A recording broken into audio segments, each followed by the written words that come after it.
એક શિક્ષક ક્યારેય સાધારણ હોતો નથી. દેશની નવી પેઢીને શિક્ષણ આપી પોતાનું અમૂલ્ય યોગદાન આપતા શિક્ષકની ગરિમા હવે આ જમાનામાં બદલાઈ ગઈ હોય તેવું લાગી રહ્યું છે. વલસાડ જિલ્લાના જુજવા ગામની આઈપી ગાંધી હાઈસ્કૂલ ખાતે યોજાયેલી ડીએલએડની પ્રથમ વર્ષની પરીક્ષા દરમિયાન એક 22 વર્ષીય શિક્ષકે એવો કાંડ કર્યો છે જેથી શિક્ષણ જગત બદનામ થઈ ઉઠ્યું છે.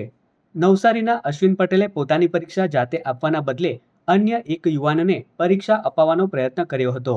જો કે અશ્વિન પટેલનો ભાંડો ફૂટી ગયો છે. રાજ્ય પરીક્ષા બોર્ડ ગાંધીનગર દ્વારા લેવાતી આ પરીક્ષા દરમિયાન પરીક્ષા કેન્દ્રમાં વર્ગ નિરીક્ષકને ઉમેદવારની હોલ ટિકિટ અને ચહેરામાં તફાવત જણાતા શંકા ગઈ હતી. ત્યારબાદ કેન્દ્ર સંચાલકને જાણ કરવામાં આવી અને પૂછપરછ દરમિયાન સમગ્ર ભાંડો ફૂટ્યો હતો. પકડાયેલા યુવકે પોતાનું નામ નવનીતલાલ ગોવિંદાસ મૌર્ય હોવાનું જણાવ્યું હતું. તેણે કબૂલાત કરી હતી કે તે અસલ પરીક્ષાર્થી અશ્વિન પટેલના સ્થાને પરીક્ષા આપી રહ્યો હતો અને આ કામ માટે અશ્વિનના મોટાભાઈ દિવ્યેશભાઈ પટેલે તેને 200 રૂપિયા આપીને મોકલ્યો હોવાનું પણ બહાર આવ્યું છે. સમગ્ર મામલે વલસાડ જિલ્લા શિક્ષણાધિકારીએ વલસાડ ગ્રામ્ય પોલીસ મથકમાં ફરિયાદ નોંધાવી હતી, જ્યાં પોલીસ દ્વારા ગુનો નોંધી નવનીત મૌર્યની ધરપકડ કરી લેવામાં આવી છે. જ્યારે મુખ્ય આરોપી અશ્વિન પટેલને પણ વહેલી તકે ઝડપી લેવા પોલીસે ચક્રો ગતિમાન કર્યા છે.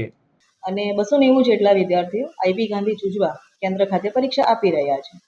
તો આજે પ્રશ્નપત્ર 4ની અંદર એક પરીક્ષાર્થીની જગ્યાએ બીજા કોઈક વ્યક્તિ ધ્યાનમાં બેઠેલા હોય એવું ધ્યાનમાં આવતા એમની પૂછપરછ કરતા પરીક્ષાના ખંડ નિરીક્ષક દ્વારા અને સ્થળ સંચાલક દ્વારા એમને પૂછ કરતા ધ્યાનમાં આવ્યું કે એ કોઈક બીજાની જગ્યાએ જ પરીક્ષા આપવા માટે બેઠા છે.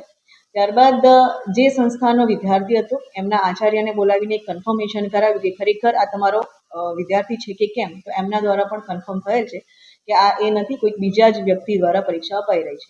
એટલે આમ પટેલ અશ્વિન કરીને પરીક્ષાર્થી હતા, એમની જગ્યાએ નવનીત મૌર્ય નામના વ્યક્તિએ આજે પરીક્ષા આપી છે. એટલે ડમી વિદ્યાર્થી તરીકે આપી છે. The Gujarat exam prevention act 2023 અંતર્ગત કલમ નંબર 2 ક 8 અને 12 અંતર્ગત ગેરરીતિ આવી કોઈ પણ થાય તો પોલીસ ફરિયાદ કરાવવાની જોગવાઈ છે. તો એ અંતર્ગત હાલમાં પોલીસ ફરિયાદ કરવાની કાર્યવાહી ચાલુ રહી છે. હા, જે હોલ ટિકિટ મળી છે એમાં અલગ જ વિદ્યાર્થી છે, અલગ જ સાઇન છે. એટલે એના દ્વારા પણ કન્ફર્મ કરવામાં આવ્યું કે હોલ ટિકિટ તો બીજા જ વિદ્યાર્થીની છે અને સ્પષ્ટ છે. એટલે હોલ ટિકિટમાં કોઈ પણ રીતની ગેરરીતિ કરી નથી, પણ વ્યક્તિ પોતે જ અલગ બેઠો છે.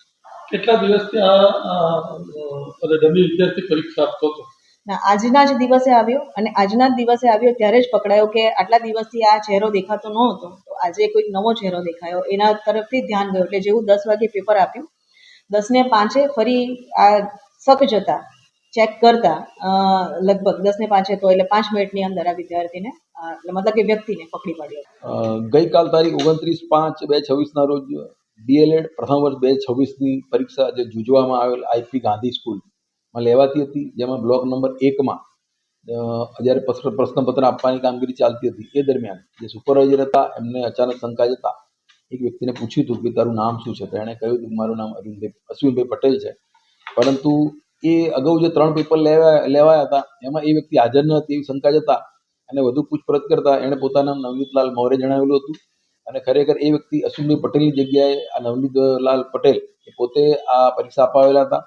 અશ્વિનભાઈ પટેલ જે પણ નવસારીમાં રહે છે અને એની જગ્યાએ નવનીતલાલ મૌર્ય જે આવેલા હતા એને પૂછપરછ કરતા એવું જણાવેલ એની તબિયત ખરાબ હોય, આજે હું પરીક્ષા આપવા આવેલું છું. જે અંગે ત્યાંના આચાર્ય આવીને વલસાડ રૂરલ પોલીસમાં ફરિયાદ દાખલ કરવામાં આવી છે અને એની સાથે બીજા કોણ સંડોવાયેલા એની તપાસ હાલમાં ચાલી રહી છે.